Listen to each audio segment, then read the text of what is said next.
తిరుమల శ్రీవారిని దర్శించుకున్నారు రాష్ట్ర ఉపాధ్యక్షులు బాబు రాజేంద్ర ప్రసాద్.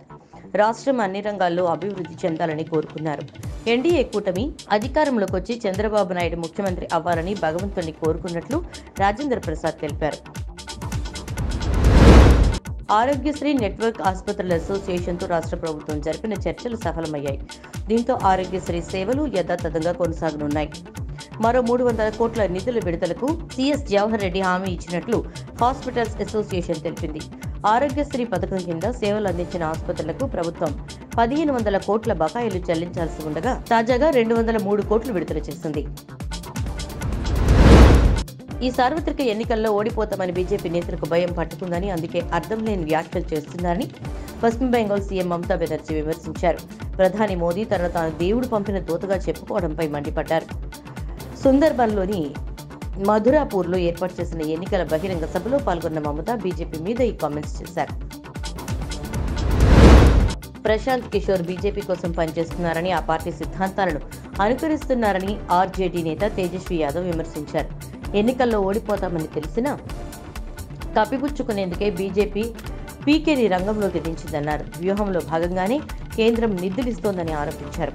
పీకే బీజేపీకి ఏజెంట్ అని, ఆయన ఏ పార్టీలో ఉంటే ఆ పార్టీ నాశనం అవుతుందన్నారు. లైంగిక వేధింపుల కేసులో నిందితుడైన ప్రజ్వల్ రేవణ్ణను తిరిగి రావాలంటూ మాజీ ప్రధాని దేవేగౌడ చేసిన ప్రకటనపై కర్ణాటక సీఎం సిద్ధరామయ్య సెటైర్లు వేశారు. మరోవైపు ప్రజ్వల్ గత నెల 26వ తేదీ అర్ధరాత్రి బెంగళూరు నుంచి జర్మనీ వెళ్లి అక్కడి నుంచి లండన్ వెళ్లినట్లు పోలీసులు అనుమానిస్తున్నారు. ఈవీఎం ధ్వంసం చేసిన కేసుల్లో మాచర్ల ఎమ్మెల్యే పిన్నెల్లి రామకృష్ణారెడ్డికి ఏపీ హైకోర్టు ఊరట కలిగించిన సంగతి తెలిసిందే. జూన్ 6 వరకు పిన్నెల్లిపై చర్యలు వద్దంటూ హైకోర్టు నిన్నటి విచారణ సందర్భంగా పోలీసుల్ని ఆదేశించింది. జూన్ 6 వరకు నర్సరావుపేటలోనే ఉండాలని స్పష్టం చేసింది.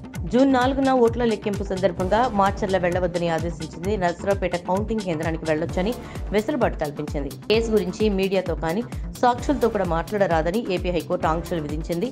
పిన్నెల్లి కదలికలపై పూర్తి స్థాయిలో నిఘా ఉంచాలని, పోలీసులకు ఉత్తర్వులు జారీ చేయాలని ఏపీ సీఈఓని ఆదేశించింది.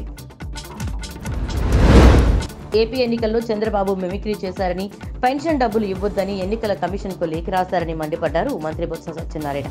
చేయుత పథకాన్ని అడ్డుకున్నారన్నారు. ఏపీలో 9 చోట్ల ఈవీఎంలు ధ్వంసమైతే పల్నాడు ఘటన మినహా మిగతా వాటి గురించి టీడీపీ నేతలు ఎందుకు మాట్లాడటం లేదని నిలదీశారు. ఓటమి భయంతో వైసీపీ ప్రభుత్వంపై బురద జల్లుతున్నారన్నారు. పేదలంటే చంద్రబాబుకు ఎప్పుడూ చిన్న చూపే అని విమర్శించారు బొత్స.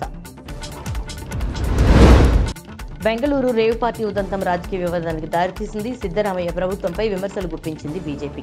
సిలికాన్ సిటీని ఉత్తా బెంగళూరుగా మార్చారని ఆరోపించింది.